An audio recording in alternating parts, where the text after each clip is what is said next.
गिरिवरधारी।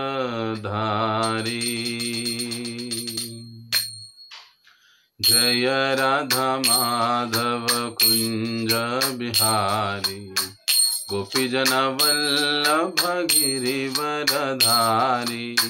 यशोदा नंदना ब्रज जन रंजना, यशोदा नंदना ब्रज जन रंजना। यमुना तीरावनचारी, यमुना तीरावनचारी। जय राधा माधव कुंज बिहारी, गोपीजन वल्लभ गिरिवरधारी। जय राधा माधव कुंज बिहारी, गोपीजन वल्लभ गिरिवरधारी। यशोदा नंदन ब्रज जन रंजना, यशोदा नंदन ब्रज जन रंजना। यमुना तीरावनचारी, यमुना तीरावनचारी। जय राधा माधव कुंज बिहारी, गोपीजन वल्लभ गिरिवरधारी। यशोदा नंदन ब्रज जन रंजना, यशोदा नंदन ब्रज जन रंजना। यमुना तीरावनचारी, यमुना तीरावनचारी। हरे कृष्णा कृष्ण कृष्ण हरे हरे, हरे राम राम राम हरे हरे। हरे कृष्णा कृष्ण कृष्ण हरे हरे, हरे राम राम राम हरे हरे। हरे कृष्णा कृष्ण कृष्ण हरे हरे, हरे राम राम राम हरे हरे। हरे कृष्णा कृष्ण कृष्ण हरे हरे, हरे राम राम हरे हरे। जय राधा कुंज बिहारी, राधा कुंज बिहारी राधे। जय राधा कुंज बिहारी, राधा कुंज बिहारी राधे। जय गौरनिताय गौरनिताय गौरनिताय, जय गौरनिताय। जय जय प्रभुपाद प्रभुपाद प्रभुपाद, जय श्रील प्रभुपाद। जय जय गुरुदेव गुरुदेव गुरुदेव, जय श्रीला गुरुदेव। बोलो कलयुग पावन से हरिनाम संकीर्तन की जय। श्री श्री राधा कुंज बिहारी भगवान की जय। श्री श्रीताई गौर सुंदर भगवान की जय। जगत गुरु श्रील प्रभुपाद की जय। ओम अज्ञानतिमिरन्धस्य ज्ञानाञ्जनशलाकया चक्षुरुन्मिलितं येन तस्मै श्रीगुरवे नमः। श्रीचैतन्य मनोभीष्टं स्थापितं येन भूतले स्वयं रूप कदा मह्यं ददाति स्वपदान्तिकं। वन्देऽहं श्रीगुरौ श्रीयुतापदकमलं श्रीगुरुन् वैष्णवांश्च। श्रीरूपं साग्रजातं सहगना रघुनाथान्वितं तं सजीवं साद्वैतं सावधूतं परिजनसहितं कृष्णचैतन्यदेवं श्रीराधा कृष्णपादां सहगना ललिता श्रीविशाखान्वितां च। नमो ओं विष्णुपादाय कृष्णपृष्ठाय भूतले श्रीमते भक्तिवेदांत स्वामिन् इति नामिने। नमस्ते सरस्वती देवे गौरवाणी प्रचारिणे, निर्विशेष शून्यवादी पाश्चात्य देशतारिणे। नमो महावदन्याय कृष्ण प्रेम प्रदायते, कृष्णाय कृष्ण चैतन्य नामिने गौरतुषे नमः। हे कृष्ण करुणा सिंधो दीनबंधो जगत्पते, गोपेश गोपिका कांत राधा कांत नमस्तुते। तप्त कांचन गौरांगी राधे वृंदावनेश्वरी, ऋषभानुसुते देवी प्रणमामि हरिप्रिय। वाञ्छाकल्पतरुभ्यश्च कृपा सिन्धुभ्य एव च पतितानां पावनेभ्यो वैष्णवेभ्यो नमो नमः। जय श्री कृष्ण चैतन्य प्रभु नित्यानंद, श्री अद्वैत गदाधर श्रीवासादि गौर भक्तविंद। हरे कृष्णा कृष्ण कृष्णा हरे हरे, हरे राम राम राम हरे हरे। मूकं करोति वाचालं पङ्गुं लङ्घयते गिरिं यत्कृपातमहं वन्दे श्रीगुरो दीनतारिणम्। नानाशास्त्रविचारनैकनिपुनो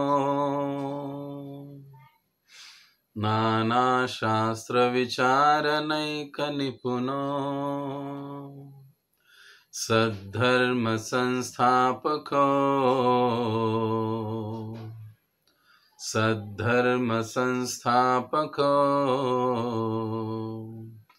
लोकानां हितकारिणो त्रिभुवने, लोकानां हितकारिणो त्रिभुवने मान्या शरण्याकरो मान्या शरण्याकरो राधा कृष्ण पदारविंद भजना नंदेन मत्तालिको वंदे रूप सनातनो रघुयुगो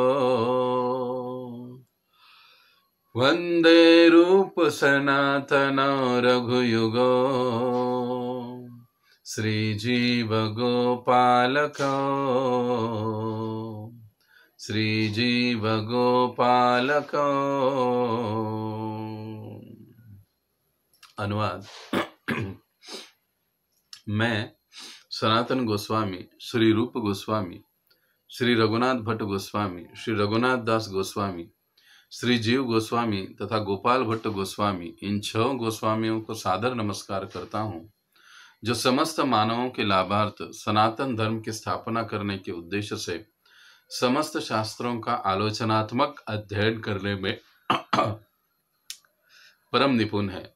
इस तरह वे तीनों लोकों में समादरित है और शरण लेने के योग्य है, क्योंकि वे गोपी भाव में निमग्न रहकर राधा कृष्ण की दिव्य प्रेमा भक्ति में लगे रहते हैं। बोलो श्रील षड गोस्वामी प्रभुगण की जय, जगत गुरु श्रील प्रभुपाद की जय, परम पूज्य गुरु महाराज की जय, मोक्षदा एकादशी महामहोत्सव की जय, श्रील प्रभुपाद गीता मैराथन की जय। हरे कृष्णा। तो इस भक्ति रसामृत कक्षा में आप सभी भक्तों का हार्दिक स्वागत है।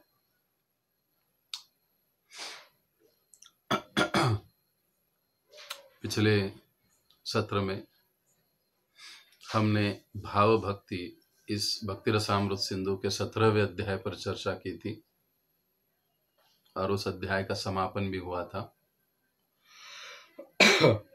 और जिसमें भाव भक्ति क्या है, भाव भक्ति कैसे उदित होती है और भाव भक्ति तक पहुंचने की पात्रता क्या है आदि, इन सारे विषयों पर हमने चर्चा की और भाव भक्ति का वह अध्याय वहां पर समाप्त हुआ। अब हम लोग भक्ति रसामृत सिंधु का अगला 18वां अध्याय भाव प्रेमी का चरित्र, इस विषय पर चर्चा कर रहे हैं। इस अध्याय को हम आज आरंभ करेंगे। एक चीज हमें समझनी होगी, ये ज्यादा अच्छा है अगर आप लोगों के सामने नोटबुक हो, पेन हो, तो आप इसको लिखिए, क्योंकि ये चीजें बार बार नहीं होती है, इससे आपका अभ्यास भी अच्छा होता है।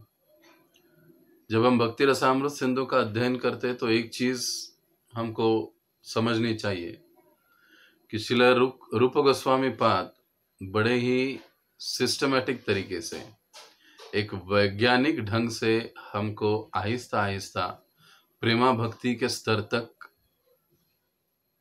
ले जाने का प्रयास कर रहे हैं। सबसे पहले तो देखिए, भक्ति रसामृत सिंधु का पहला अध्याय भक्ति क्या है, भक्ति के लक्षण, भक्ति की पात्रता और भक्ति के लक्षण, भक्ति के अंग आदि विषयों पर चर्चा करी और साधन भक्ति में हमें स्थित किया। साधन भक्ति के बाद भाव भक्ति हमको बताई कि भाव भक्ति क्या है। अब भाव भक्ति बताने के बाद यहां पर भाव प्रेमी का चरित्र, यानी कोई भक्त भाव स्तर पर है ये हम कैसे समझें, या हम भाव स्तर पर है ये हम कैसे समझें।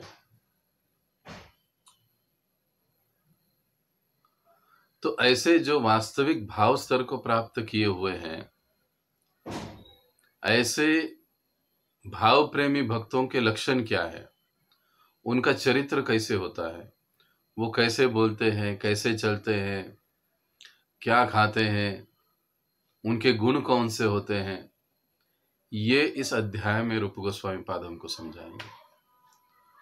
देखिए, भक्ति का यह विधि कहीं पर भी अंधश्रद्धा से युक्त नहीं है। आंखें बंद कर कर किसी चीज पर यकीन नहीं रखना है, बल्कि सारी चीजें बड़े ही वैज्ञानिक ढंग से बताई और समझाई गई है सारे वैदिक शास्त्रों में। और ये बातों को जो समझ लेता है, इस पर विश्वास करता है, वो निश्चित रूप से आगे आध्यात्मिक जीवन में कृष्ण भावनामृत में प्रगति करता है। तो यहां पर इस अध्याय में भाव प्रेमी का चरित्र, यानी वास्तविक जो भाव स्तर पर स्थित है, ऐसे भक्त कैसे होते हैं, इसका वर्णन हमको रूप गोस्वामी पाद यहां पर बता रहे हैं, ताकि हम धोखा न खाएं। जैसे अगर किसी व्यक्ति को पता नहीं कि खरा सोना क्या है, क्या होता है, कैसे होता है, बस किसी ने उसको बताया कि भाई सोना ना बहुत आसान है, सोना तो पीले रंग का एक धातु होता है, बस इतना ही उसको पता होगा, तो किसी दुकान में जाएगा, कहेगा मुझे सोना दे दो, सोना दे दो। अब सोने की परख तो है नहीं, पीतल लेकर आ जाएगा या पीतल को ही सोना मान लेगा। तो ऐसे वो ठगा जा सकता है। इसलिए कृष्ण भावनामृत में, भगवत भक्ति में सारी चीजों को आचार्यगण हमारे बड़े ही वैज्ञानिक ढंग से समझाते हैं कि हम हर भक्ति में एक्टिविटीज या हम भक्ति का जो भी हमारा कार्यकलाप है, वो करने के पीछे क्या कारण है, हमको क्यों करना चाहिए, और कैसे वो हमारे लिए कल्याणदायी है। इन सारी बातों को वो विस्तार के साथ और अच्छे से समझाए। अब इस अध्याय का आरंभ करने से पूर्व देखिए, पिछले अध्याय में हम एक चीज को देख चुके हैं कि भाव भक्ति का एक जो लक्षण है, वो लक्षण हमने जब श्लोक देखा था भाव भक्ति का, वो क्या था? शुद्ध सत्व विशेषात्मा प्रेम सूर्य सुषामगा रुचि भी चित्तमाश्रिन्य कृत स्वभाव उच्चते। तो यहां पर इस श्लोक में भाव भक्ति का एक लक्षण बताया गया, वो बताया गया है चित्तमाश्रण्य। चित्तमाश्रण्य का मतलब क्या है कि उस साधक का, उस भक्त का, क्षमा करे साधक नहीं, उस भक्त का जो भाव स्तर पर है, हृदय कोमल हो जाता है। जिसका हृदय कठोर होता है उसका व्यवहार भी कठोर होता है, जिसका हृदय कोमल होता है उसका व्यवहार भी कोमल होता है। ये भौतिक जगत में हम देख सकते हैं। यहां तक कि कई बार नए नए भक्तों में कुछ हद तक हम इन बातों को देखते हैं। जिनके हृदय कठोर होते हैं उनका बिहेवियर भी काफी रूड होता है, काफी स्ट्रिक्ट होता है बिहेवियर। उनका स्वभाव काफी अ, कड़ाई दिखाई देती है उसमें, उनका व्यवहार भी वैसे होता है, क्योंकि हृदय कोमल नहीं है। लेकिन जब हृदय कोमल बन जाता है तो स्वाभाविक रूप से वाणी कोमल हो जाती है, व्यवहार कोमल हो जाती है, नजर कोमल हो जाती है।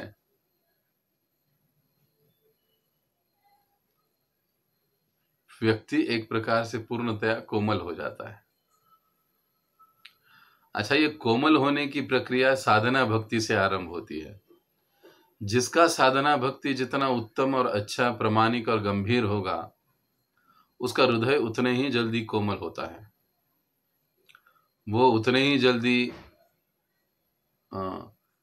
शांति को, क्रोध से शांति की ओर चला जाता है, ईर्ष्या से प्रेम की ओर चला जाता है, लोभ से सबका कल्याण इस भाव की ओर चला जाता है, या ये कह सकते हैं हम कि आत्मा का कल्याण इस स्तर पे, इस भाव पर वो कार्य करने लग जाता है।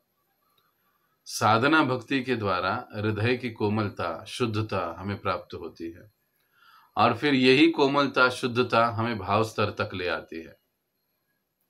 और भाव स्तर पर आने के बाद अब भाव स्तरीय भक्त को कैसे समझ सकते, जान सकते, हम पहचानेंगे कैसे उसको? तो कल को तो कोई भी कहेगा कि मेरे जैसा पाखंडी आदमी भी कहेगा कि अरे मैं तो भाव स्तर का भक्त हूं, आपको मुझे मानना चाहिए। तो क्या मान लेंगे हम? नहीं। बल्कि इसको समझने के लिए कि भाव स्तर का भक्त या व्यक्ति कैसे होता है, रूप गोस्वामी पाद हमको कुछ 9 लक्षण गिनाए हैं। उन 9 लक्षणों को देखकर हम समझ सकते हैं, जिसमें विद्यमान होते हैं, हम समझ सकते हैं कि वो भाव के स्तर पर है, वो बहुत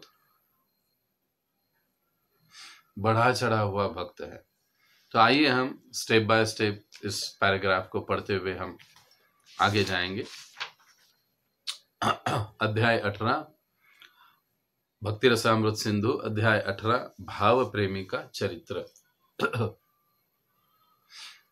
तत्पश्चात, अब तत्पश्चात का मतलब क्या है कि भाव भक्ति के लक्षणों का और पात्रताओं का वर्णन करने के पश्चात रूप गोस्वामी उस व्यक्ति के गुणों का वर्णन करते हैं जिसने कृष्ण के लिए भाव प्रेम वस्तुतः विकसित कर रखा है। अब देखिए, यानी भाव भक्ति का वर्णन करने के बाद जिसने भाव भक्ति की प्राप्ति कर ली है, भगवान के विषय में भाव प्रेम विकसित कर लिया अपने हृदय में, उसके लक्षण या उसके गुण इस प्रकार है। 1, वह भगवत भक्ति में अपना समय लगाने के लिए सदैव उत्सुक रहता है, वह निष्क्रिय नहीं रहना चाहता, वह 24 घंटे निरंतर सेवा करना चाहता है। यह पहला गुण है उसका। 2, वह सदैव गंभीर तथा अध्यवसायी होता है। 3, वह सारे भौतिक आकर्षणों से विमुख रहता है। 4, वह अपने कार्यों के बदले किसी प्रकार के भौतिक सम्मान की कामना नहीं करता। 5, उसे विश्वास रहता है कि कृष्ण उस पर सदैव दयालु होंगे। 6, वह भगवान की निष्ठापूर्वक सेवा करने के लिए सदैव उत्सुक रहता है। 7, वह भगवान के पवित्र नामों के कीर्तन में मग्न रहता है। 8, वह भगवान के दिव्य गुणों का कथन करने के लिए सदैव उत्सुक रहता है। 9, वह ऐसे स्थान पर रहने में प्रसन्न रहता है जहां भगवान ने लीलाएं की थी तथा मथुरा, वृंदावन या द्वारका। भाव प्रेमी के ये 9 लक्षण रूप गोस्वामी बताए हैं। पहले उन्होंने इन लक्षणों को गिनाया है, और अब एक दर एक के बाद एक का विस्तार के साथ रूप गोस्वामी पाद वर्णन करते हैं। तो अब पहला समय का सदुपयोग, जिसको रूप गोस्वामी पाद कहते हैं अव्यर्थ कालत्वम।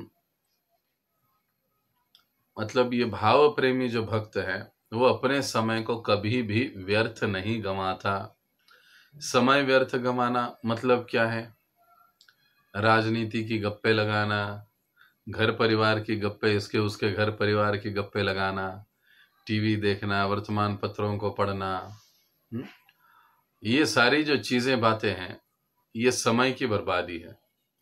और जो भाव प्रेमी है वो ऐसे समय की बर्बादी में कभी नहीं लगता, बल्कि हर क्षण भगवान की सेवा कैसे की जाए इसके लिए वो सचेत रहता है। जिस अनन्य भक्त ने कृष्ण के लिए भाव प्रेम विकसित कर लिया है वह सदैव भगवान की प्रार्थना करने में अपनी वाणी को लगाता है। वह मन के भीतर कृष्ण का सदैव चिंतन करता रहता है और अपने शरीर को या तो अर्च विग्रह के समक्ष नतमस्तक होकर नमस्कार करने में या अन्य किसी सेवा में लगाता है। इन भावमय कार्यों को करता हुआ वह कभी कभी आंसू बहाता है। इस तरह उसका सारा जीवन भगवान की सेवा में लगा रहता है। वह एक क्षण भी अन्य किसी कार्य में व्यर्थ नहीं जाने देता। देखिए, तो भाव प्रेमी स्तर का जो भक्त है उसका ये पहला लक्षण है कि उसका समूचा जीवन पूर्ण रूप से कृष्ण भावना को या भगवान श्री कृष्ण को समर्पित रहता है, उनके चरणों में समर्पित रहता है। एक क्षण भी वो बर्बाद नहीं करता। उसकी हर इंद्रियां भगवान की सेवा में लगी रहती है।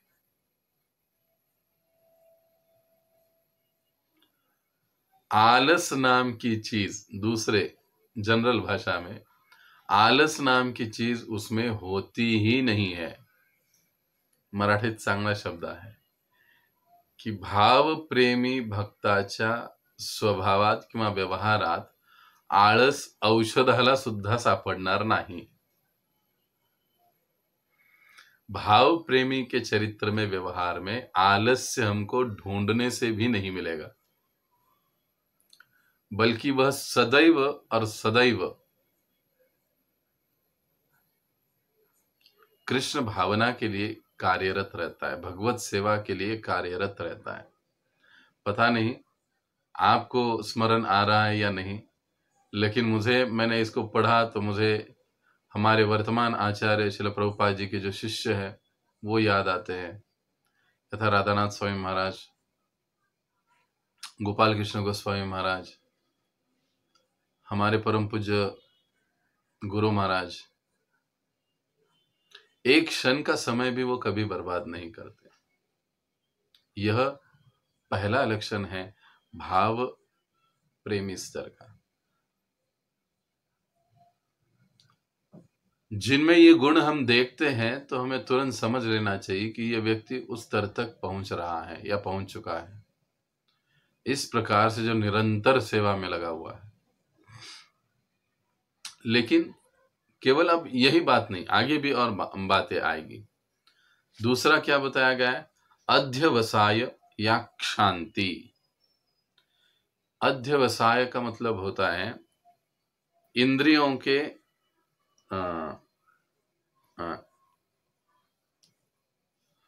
भोगों से पूर्णतया नहीं, अध्यवसाय का एक मतलब होता है, क्षमा करें, कि बहुत अधिक सहनशील होना। और शांति का मतलब होता है किसी भी परिस्थिति में विचलित नहीं होने वाला, किसी भी परिस्थिति में विचलित नहीं होने वाला। तब अव्यर्थ कालत्वम हो गया। उसके बाद है अध्यवसाय या क्षांति ही। जब कोई व्यक्ति विभिन्न बाधाओं के आने पर भी क्षुब्ध नहीं होता तो वह संयमी तथा अध्यवसायी कहलाता है। इसका जीता जागता उदाहरण श्रीमद् भागवत के पहले स्कंद के 19वें अध्याय के 15वें श्लोक में वर्णित राजा परीक्षित का आचरण है। वे अपनी मृत्यु के समय अपने समक्ष उपस्थित समस्त ऋषियों से कहते हैं कि हे ब्राह्मणों, आप मुझे सदा अपना शरणागत दास माने। मैं गंगा के तट पर भगवान कृष्ण के चरण कमलों में हार्दिक भक्ति करने आया हूं। अतएव आप आशीर्वाद दे कि माता गंगा भी मुझ पर प्रसन्न हो। उस ब्राह्मण बालक का शाप मुझे लगा है तो लगता रहे। मेरी आपसे प्रार्थना यही है कि आप मेरे जीवन की अंतिम घड़ी में विष्णु के पवित्र नाम का कीर्तन करें, जिसे मुझे उनके दिव्य गुणों की अनुभूति हो सके। महाराज परीक्षित के आचरण का यह दृष्टांत उनके जीवन के अंतिम समय तक धैर्य बनाए रखने, उनके मन की अविचल स्थिति या संयम का एक उदाहरण है। यह उस भक्त के लक्षणों में से एक है जिसने कृष्ण के लिए भावमय प्रेम विकसित कर लिया है। ये कितना सुंदर है। शांति ही या अध्यवसाय, बहुत सहनशील होना। जैसे प्रहलाद महाराज, कितनी यातनाएं दी उनके पिता ने उनको, लेकिन उन्होंने कभी पिताजी को उल्टा बोला नहीं, डांटा नहीं, रूठे नहीं, कुछ भी नहीं, सहते रहे। आजकल का बच्चा होता तो न जाने क्या करता। अगर इन गुणों से हमें परे, देखिए इन उदाहरणों से हम समझते हैं, हम प्रायः बच्चों को प्रहलाद जैसा, ध्रुव जैसा बनाना चाहते हैं, लेकिन यार प्रभु रामचंद्र जैसा बनाना चाहते हैं, लेकिन हम कभी दशरथ बनने की या माता कौशल नहीं करते। ये गृहस्थों के लिए बहुत बड़ी बात है और महत्वपूर्ण बात है। बच्चों से अपेक्षा होती है कि वो राम जैसे बने, प्रहलाद जैसे बने, लेकिन स्वयं कभी दशरथ या कौशल्या के जैसे बनने की कोशिश नहीं करते। यदि हम दशरथ कौशल्या जैसे बनेंगे, प्रहलाद की माता जैसे हम लोग बनेंगे, कयाधु की तरह, तो स्वाभाविक रूप से बच्चे भी वैसे ही रहेंगे। जैसे यहाँ पर प्रहलाद महाराज का उदाहरण हमने कहा और परीक्षित महाराज जी का उदाहरण, उनके सामने मृत्यु थी लेकिन वो तनिक भी विचलित नहीं थे। इसका मतलब उन्होंने शांति यानी अपने मन पर पूरी तरह से संयम, नियंत्रण पा लिया है। अपने इंद्रियों को उन्होंने पूर्णतया वश में कर लिया है।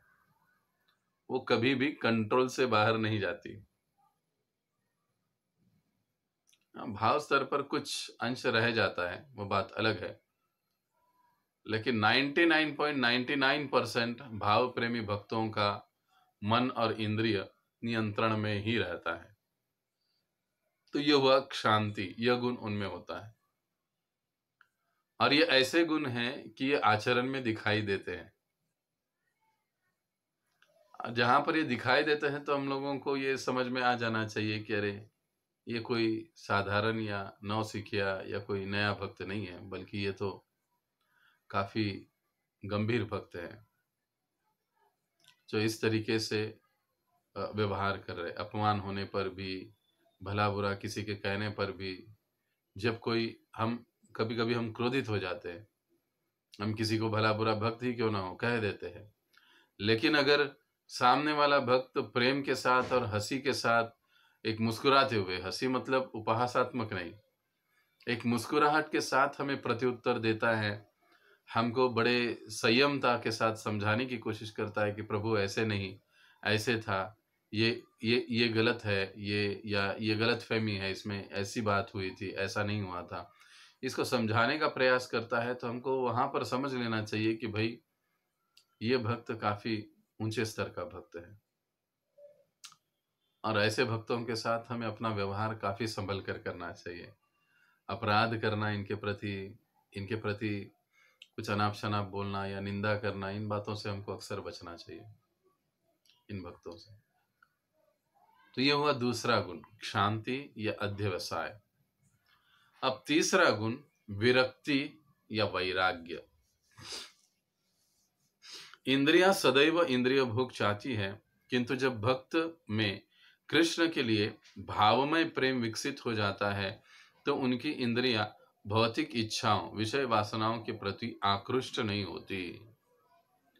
मन की यह स्थिति विरक्ति या वैराग्य कहलाती है।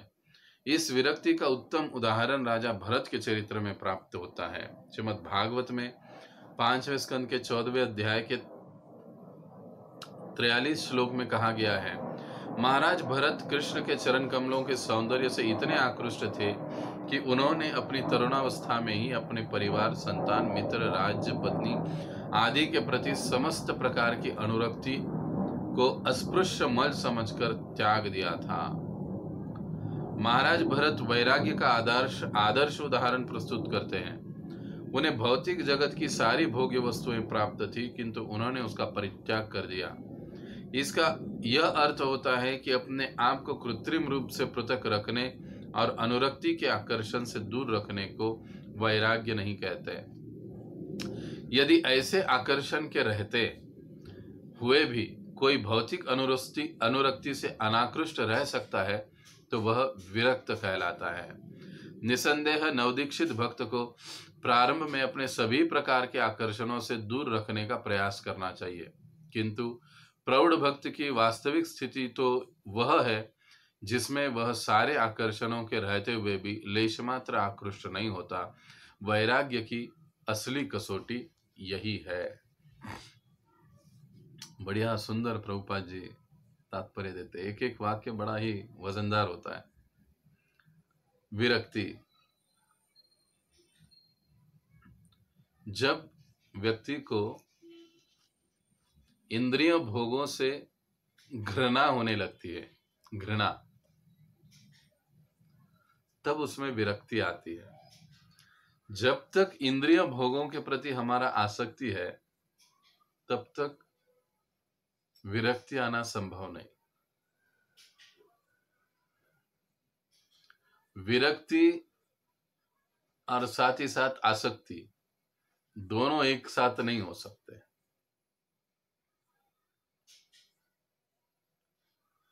इस संदर्भ में हम हमारे संप्रदाय के अनुसार युक्त वैराग्य का अनुसरण करते हैं। हम समस्त प्रकार की सुविधाओं को स्वीकार करते हैं। किसके लिए? भगवान की सेवा के लिए, गुरु की सेवा के लिए, उनकी प्रसन्नता के लिए, अपने भोग के लिए, अपने स्वार्थ के लिए नहीं।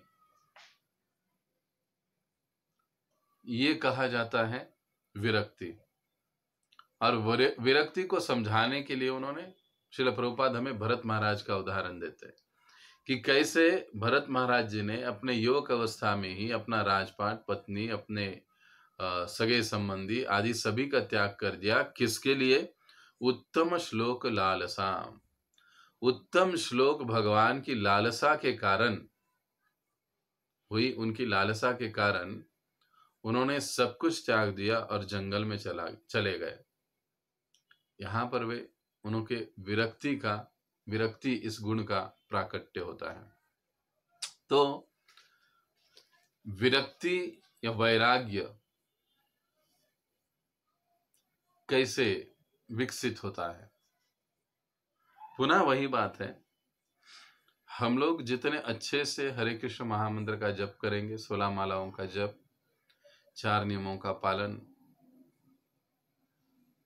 भक्तों की, वैष्णवों की सेवा, उनके साथ आदर युक्त, प्रेम युक्त आदान प्रदान,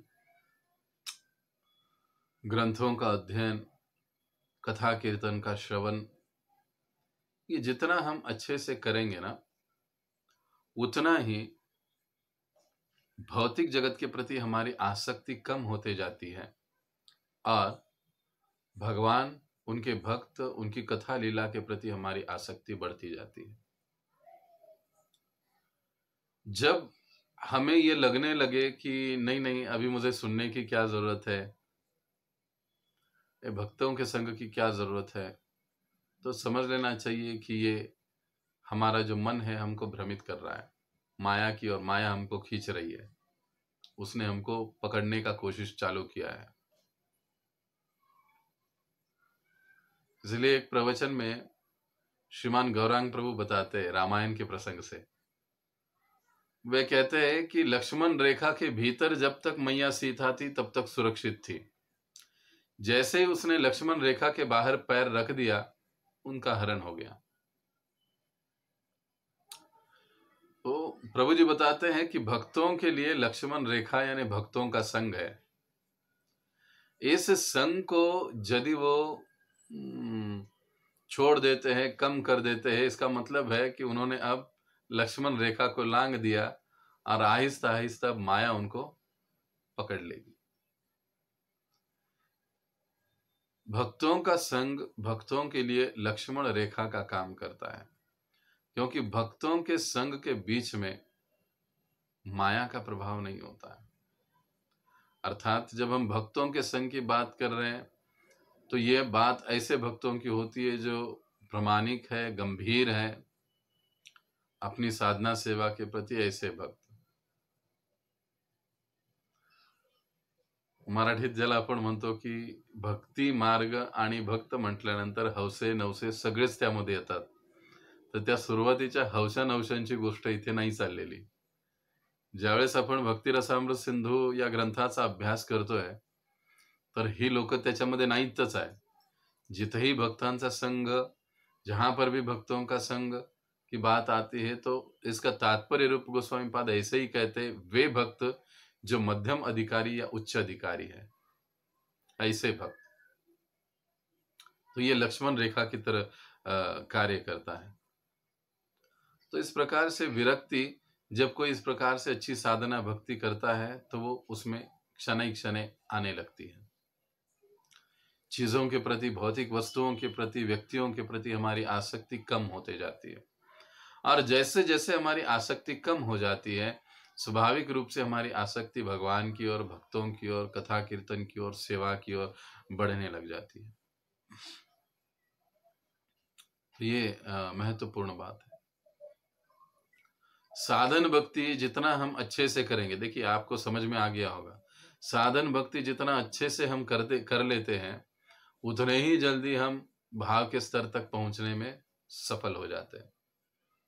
इसलिए साधन भक्ति को गंभीरता से लेना ये भक्तों के लिए, साधकों के लिए बहुत अनिवार्य बात है।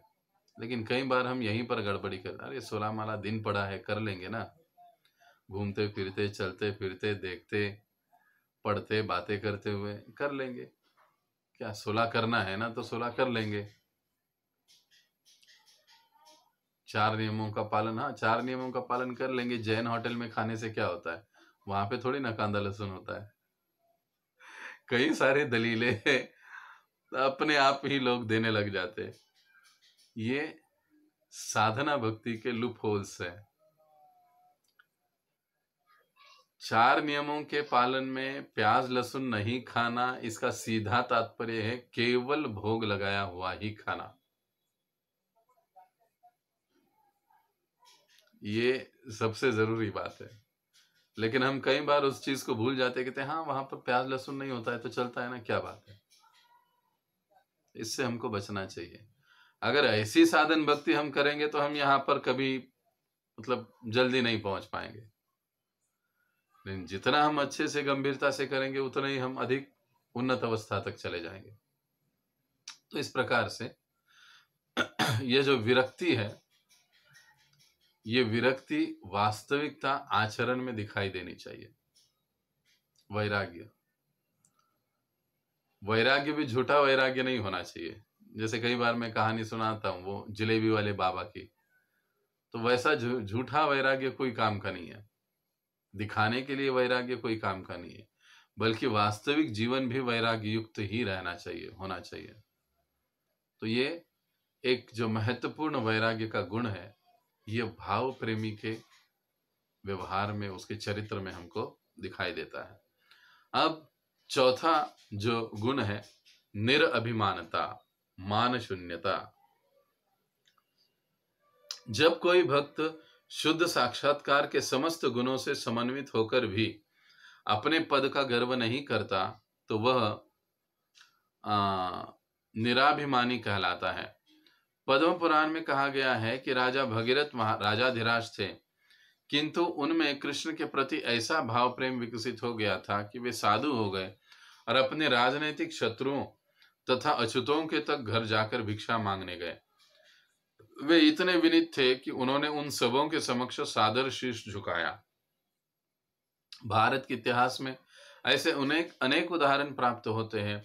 यहाँ तक कि लगभग 200 या इससे कम वर्ष पूर्व कलकत्ता के एक बड़े जमींदार लाल बाबू वैष्णव होकर वृंदावन में रहने लगे। वे भी द्वार द्वार पर जाकर भीख मांगने लगे। यहाँ तक कि अपने राजनीतिक शत्रुओं के द्वार पर भी वे गए। भिक्षा मांगने का अर्थ है उन व्यक्तियों द्वारा किए जाने वाले अपमान को सहने के लिए तैयार रहना। जिनके द्वार पर कोई मांगने जाता है यह स्वाभाविक है, किंतु कृष्ण के लिए ऐसे अपमान सहने पड़ते हैं। कृष्ण का भक्त कृष्ण की सेवा हेतु कोई भी परिस्थिति स्वीकार कर सकता है। निरअभिमानिता का मतलब होता है अहंकार रहित, अभिमान रहित। किसी प्रकार का कोई अभिमान भाव प्रेमी के चरित्र में दिखाई नहीं देता। हमको देखा जाए तो हम सभी, विशेष रूप से हम नम्र होना नहीं चाहते, नम्र होने का नाटक करना चाहते हैं, एक चीज। दूसरी चीज, नम्र नहीं होना चाहते लेकिन सभी कॉलर टाइट करके घमंडी बनना चाहते हैं। देखिए, अगर हम अपने आप का आत्म परीक्षण करेंगे तो ये चीजें समझ में आ जाती है। और समस्या यहीं पर है, जब तक हम ये नहीं चाहेंगे कि मैं अभिमान शून्य बनूं, तब तक उस दिशा में हम लोग आगे नहीं बढ़ सकते। पुनः साधन भक्ति का अच्छा पालन हमें ये विश्वास दिलाता है कि हम ये शरीर नहीं, हम आत्मा है। अरे भाई, तू ये सुनील नहीं या श्रीधर माधव नहीं या कोई बहुत बड़ा काउंसलर नहीं, बल्कि तू आत्मा है और आत्मा होने के नाते भगवान का एक तुच्छ सेवक है, क्योंकि तुझसे बड़े बड़े सेवक पड़े हुए हैं। इस सिद्धांत को सही रूप से समझना, इस सिद्धांत को सही रूप से समझने के बाद ही व्यक्ति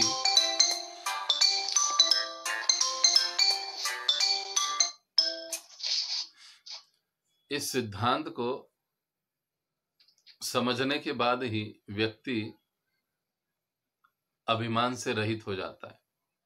अन्यथा उसे अक्सर ऐसे लगता है, जब तक हम सोचते हैं ना मैं कोई व्यक्ति विशेष हूं, मैं ऐसा हूं, मैंने ऐसी सेवाएं की है, मैंने वैसी सेवा की है, मैं ये हूं, मैं वो हूं, तब तक वो अभिमान रहेगा। लेकिन जब इस तथ्य को, सिद्धांत को समझ में आ जाएगा साधन भक्ति के माध्यम से, वो अहंकार कहीं और चला जाएगा, निकल जाएगा, निरअभिमान हो जाएगा। तो ये निरअभिमानता भाव प्रेमी के चरित्र का एक महत्वपूर्ण गुण है। अब आगे देखिए, यहां पर भगीरथ महाराज का उदाहरण दिया गया है कि भगीरथ महाराज इतने बड़े राजा होने के बाद भी वो भिक्षा मांगा करते थे, अछूतों के पास भी जाया करते थे भिक्षा मांगने के लिए, अपने शत्रुओं के द्वार पर भी जाया करते थे भिक्षा मांगने के लिए, क्योंकि एक उत्तम भक्त थे।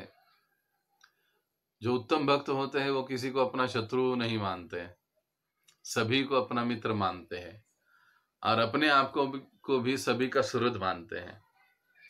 उनका व्यवहार वैसे ही होता है। तो भगीरथ महाराज, अब यहां पर एक समझिए, अभी हम 4 गुणों का वर्णन किया, हम इन गुणों को कृत्रिम रूप से अपने जीवन में उतारने की कोशिश नहीं कर सकते, नहीं तो गड़बड़ हो जाती है।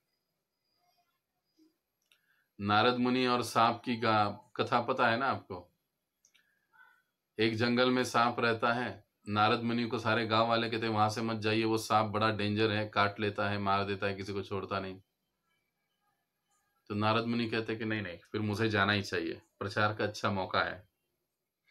नारद मुनि उस रास्ते से चले जाते हैं। सांप उनके सामने आकर खड़ा होता है, काटेंगे इतने में वो कहते हैं अपनी योग शक्ति से, रुक जाओ, मेरी कुछ बातें सुनो। और फिर नारद मुनि उसको उपदेश देते कि देखो पहले ही सर्प की योनि में पड़े हुए हैं और अभी इतना तुम ऐसे ही बेवजह लोगों को काटोगे तो तुम और तकलीफ तुमको मिलेगी, तो तुम आज से किसी को काटो मत। नारद मुनि की वाणी का उसके ऊपर असर हुआ, किसी को काटने नहीं लगा। अब नारद मुनि चले गए, उस जंगल से पार हो गए। लोगों ने देखा अरे नारद मुनि जंगल के रास्ते से इधर इस गांव में आ गए, इसका मतलब सांप नहीं है। तो पहले ने डेयरिंग की, वो आ गया, अब सांप लेटा हुआ है लेकिन सांप ने कुछ नहीं किया, उसको देखा और अपना मुंह घुमा लिया। दूसरा आ गया, वो भी सांप के आगे से चला गया, सांप ने कुछ नहीं किया। तीसरा आ गया, वो भी चला गया। अब लोगों का भय चला गया। अब बदमाश लोग बदमाशी करने लगे। अब क्योंकि सांप कुछ नहीं कर रहा है करके रास्ते से पत्थर उठाकर सांप को मारने लगे कि चलो अरे अभी ये डरेगा नहीं, अभी ये तो साधु हो गया, अभी ये तो भक्त हो गया, अब ये मारेगा नहीं, अब ये काटेगा नहीं। तो उसको मारने की कोशिश करने लगे। काफी सारे पत्थर उनको मारे, पूरा सांप लहूलुहान हो गया। बेचारा ऐसे ही लेटे रहा वहीं पर, लेकिन किसी को काटा नहीं, क्योंकि नारद मुनि ने कहा था, साधु ने कहा है। दूसरी बार जब नारद मुनि आ गए, वहां पर देखा उसको, तो कहने लगे अरे अरे तुम्हारी ये दुर्दशा कैसे हुई, क्या हुआ? कहने लगे महाराज आपने ही तो कहा था कि किसी को काटना नहीं, तो मैंने किसी को नहीं काटा, मैंने काटना बंद कर दिया। तो देखो अब लोगों का भय चला गया, लोगों ने मेरी हालत क्या कर दी। तो नारद मुनि ने अपने सर पे हाथ लगाया, अरे कहा मैंने तुमको काटने से मना किया था, फुतकारने से तो मना नहीं किया मैंने तुमको। तो कम से कम तुम फुतकारते, उनको अपना फना निकाल देते, तो लोग डर के ही भाग जाते, तुमको काटने की जरूरत नहीं होती। इसका मतलब क्या, इस कथा का तात्पर्य क्या है? इस कथा का तात्पर्य ये कि भौतिक जगत में रहते हुए ऐसे उच्च भक्तों के गुणों का हम अनुकरण नहीं कर सकते। अनुकरण करेंगे हम लोग तो हमारे भौतिक जीवन में काफी समस्याएं खड़ी होगी, बल्कि हमको स्टेप बाय स्टेप आगे बढ़ने का प्रयास करना चाहिए। अब कृत्रिमता से हम विरक्ति का प्रयास करेंगे तो गड़बड़ हो जाएगी। पहले तो घर में पत्नी कहेगी साधु हो गए तो फिर घर संसार क्यों बनाया, बनाना ही नहीं था, अब इतने विरक्त हो गए। तो दूसरे आजू बाजू वाले भी हमको कुछ कहने लग जाएंगे। तो चीजें जो है, ये जो बातें, ये जो लक्षण है, इसका हम कृत्रिम रूप से जबरदस्ती से अनुकरण नहीं कर सकते। इसका मतलब ये भी नहीं कि इसके लिए प्रयास नहीं करना है, इसके लिए हमें बुद्धिपूर्वक प्रयास तो करना ही चाहिए।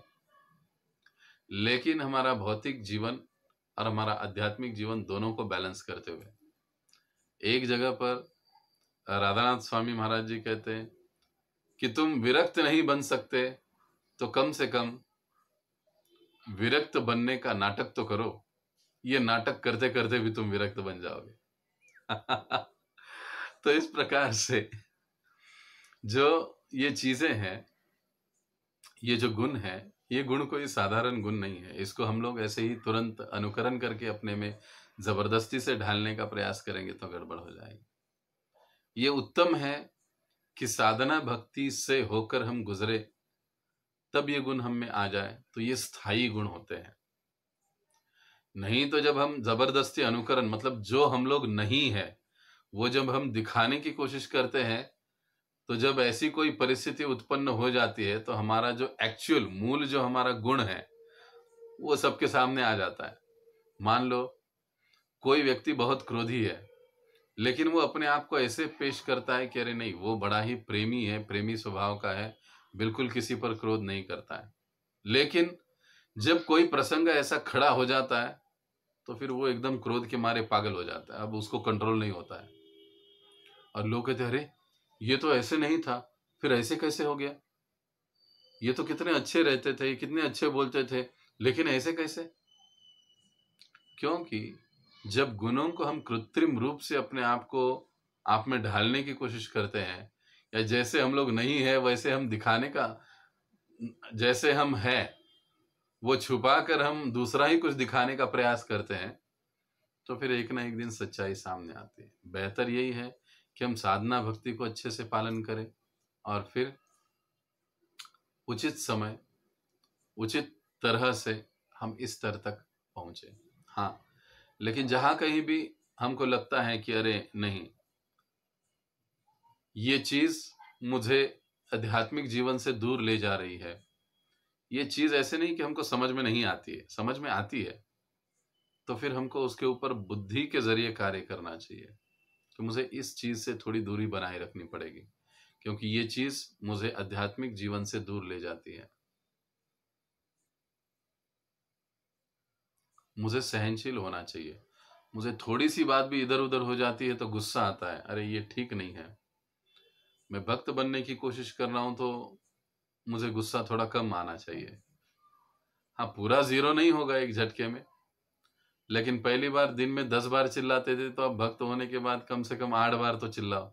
2 बार कम हो जाएंगे, फिर आहिस्ता 6 बार, फिर 4 बार, फिर 2 बार, फिर जीरो आएगा।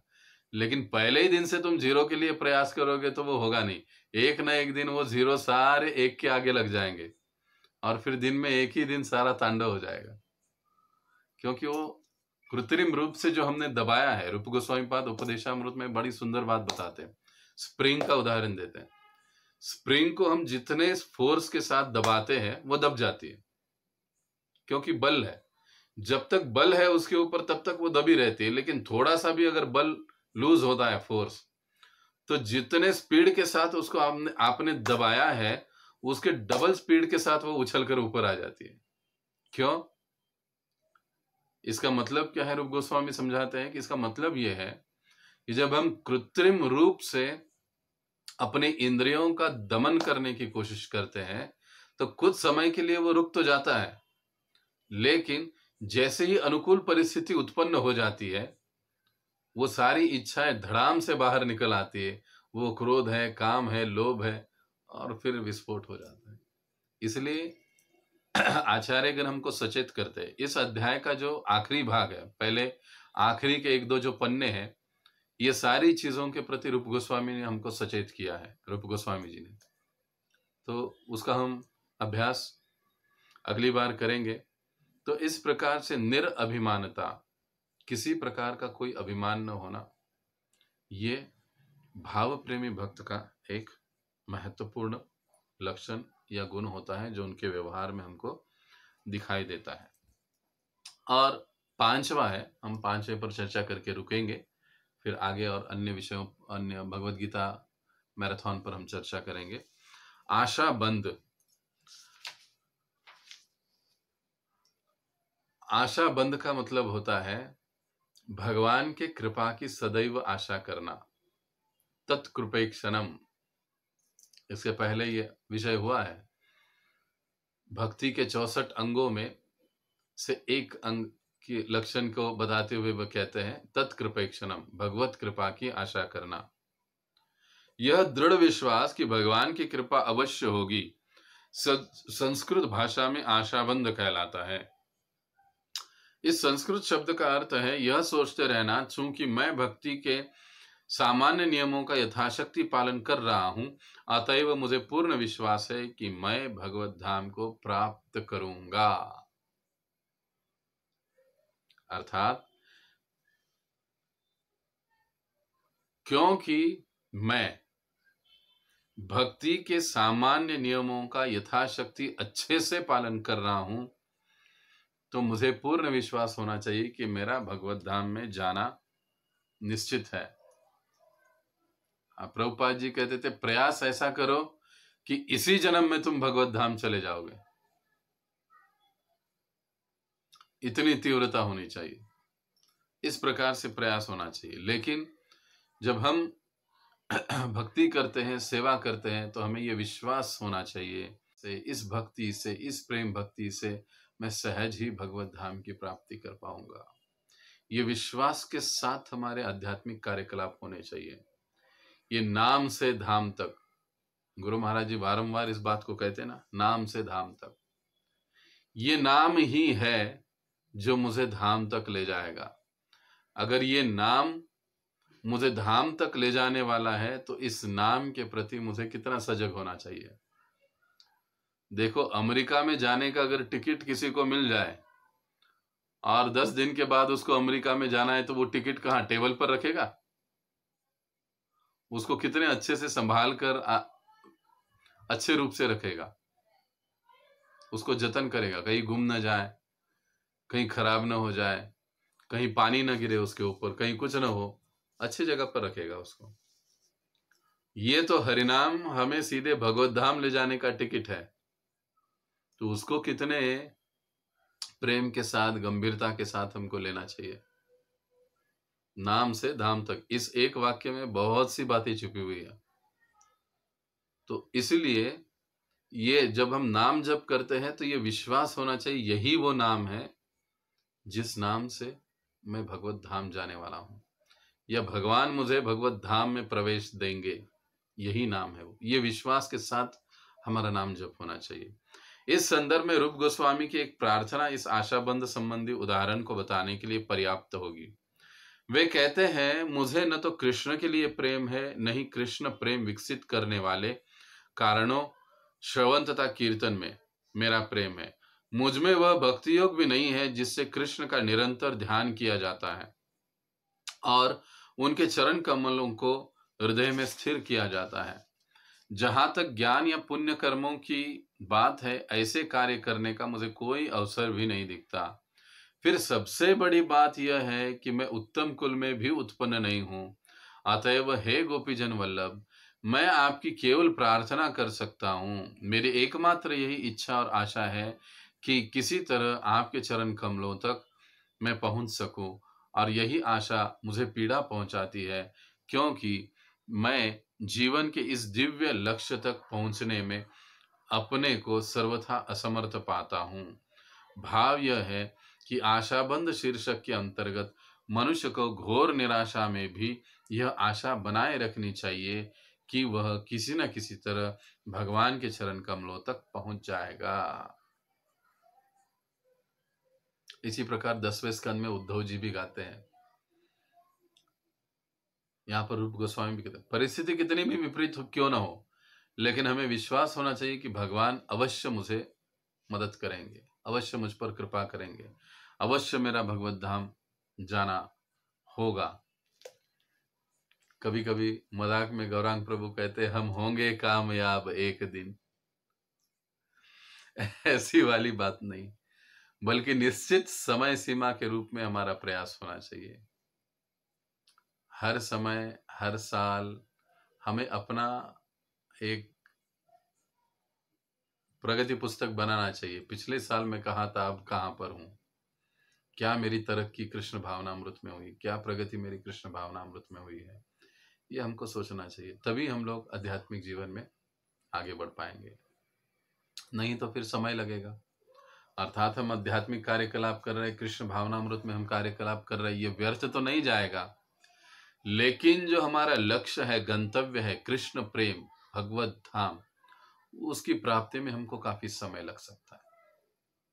फल मिलेगा, लेकिन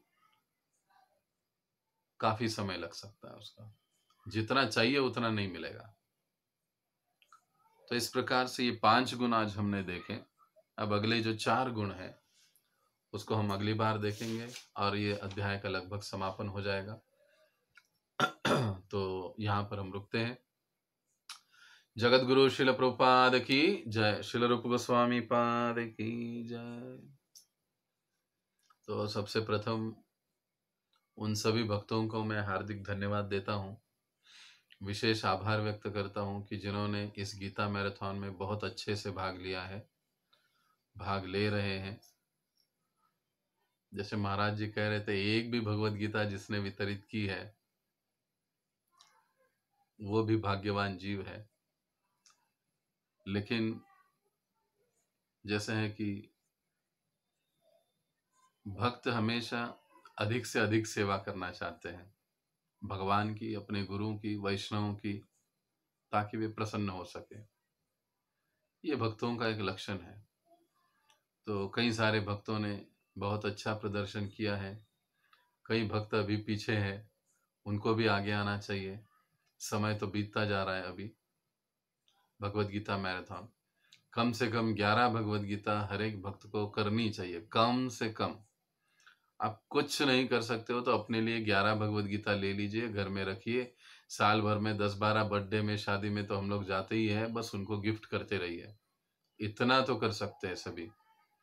हजारों हजारों कारण दे सकते हो आप लोग, मैं जानता हूं, लेकिन इतना तो हर कोई कर सकता है। तो कृपा करके सभी इसमें भाग लीजिए। जो भी भक्त हैं, जो जिन्होंने अभी तक शुरुआत नहीं की है, उनको आप भी जगाइए, मैं भी जगा रहा हूँ। तो सभी को प्रयास कीजिए। विशेष रूप से हमारे ग्रुप में कई सारे भक्तों ने इसके मैराथन के लिए प्रयास किया है। कल शीतलांगी गोपी माता जी, कल आपने फोन किया था, सबके स्कोर पूछ लिए क्या? हाँ प्रभु जी, आज भी किसी ने किया है, मतलब जिन्होंने किया है उस थोड़ा सा अपडेट करना पड़ेगा उसमें। ओके, तो अपडेट करिए, मुझे भेजिए, ताकि फिर मैं सवेरे जो अनाउंसमेंट होता है ना, जैसे आपने कहा था झूम जपा में महाराज जी के सामने जो अनाउंसमेंट होता है, तो हमारे एक्चुअली मैं रुका था इसके लिए कि हम पूरे महीने का स्कोर एक ही बार दे देंगे, सभी का नाम, ज्यादा से ज्यादा भक्तों का नाम उसमें आ जाएगा महाराज जी के सामने, इसके लिए मैं रुका था। तो आप मुझे अपडेट में ऐसे भी चलेगा, हाँ ऐसे भी चलेगा। हाँ, क्योंकि सभी का नाम आएगा, फिर क्या होगा ना, कुछ लोगों ने किया, कुछ लोगों ने नहीं किया, फिर बाकी का आगे पीछे रह जाएगा। तो ज्यादा अच्छा है सभी का नाम जाए, ये मेरा भी इच्छा है। तो जो भी बचे हुए हैं, जिन्होंने कुछ नहीं किया है, थोड़ा सा फोन करके आप उनको फॉलोअप कीजिए। अगर वो प्रत्यक्ष रूप से वितरित नहीं करना चाह रहे, तो कम से कम उनको कहो भाई 25 वगैरह भगवत गीता, कुछ 11, 25, 50, 51 जो भी है भगवत गीता ले ले और खुद के पास रख ले, और फिर गिफ्ट देते रहे, उसको वितरण करते रहे अपने समय के अनुसार। लेकिन सभी को भाग लेना चाहिए इसमें। से कई सारे जो भक्त हैं मंदिर के, वो तो अलग अलग जगह पर जाकर स्टॉल लगा रहे हैं, टेबल लगा रहे हैं। जिनके पास भी समय है, वो सारे भक्त ये चीजें कर सकते हैं, जरूर करना चाहिए। हड़पसर अपने प्रभाग में रहने वाले लोग हैं, जो भक्त लोग हैं, वो इतना बड़ा हमारे यहाँ पर गाड़ी तल है, वहां पर एक टेबल लगाओगे तो 10-11 भगवत गीता दिन में चली जाती ही है। कई सारे मंदिर है, शनिवार के दिन, मंगलवार के दिन, चतुर्थी के दिन गणपति मंदिर पकड़कर अगर हम लोग वहां पर जाते हैं, 5-10 भगवत गीता लेकर भी जाते हैं, तो वो ऐसे ही चले जाती है। तो अगर हमको 30 दिन नहीं दे सकते, तो एक दिन भी देकर हम लोग अपना टारगेट कंप्लीट कर सकते हैं। जिनके पास समय है, उनको अधिक से अधिक समय देना चाहिए इसके लिए, और प्रभुपाद जी को प्रसन्न करना चाहिए, अपने गुरु को प्रसन्न करना चाहिए। तो आप लोग कई सारे भक्त हैं, अजय शिंदे प्रभु, उमेश गायकवाड़ प्रभु, नवीन कृष्ण प्रभु, शीतलांगी गोपी माता जी, नाविक प्रभु, और हाँ, परसों अपने सुधीर प्रभु जी ने भी कुछ 25 भगवत गीता ली, वो भी अच्छे से वितरण कर रहे हैं। तो कई सारे भक्त लोग कर रहे, दैवी शक्ति माता जी, नवीन कृष्ण प्रभु, और अपने और भक्त, कई सारे भक्तों ने अच्छा वितरण तो कर रहे हैं, लेकिन और भी स्कोर बढ़ना चाहिए तो ज़्यादा अच्छा रहेगा। तो जो नहीं कर रहे हैं, उनको सभी को निवेदन है कि कृपा करके भाग लीजिए, इसमें करिए।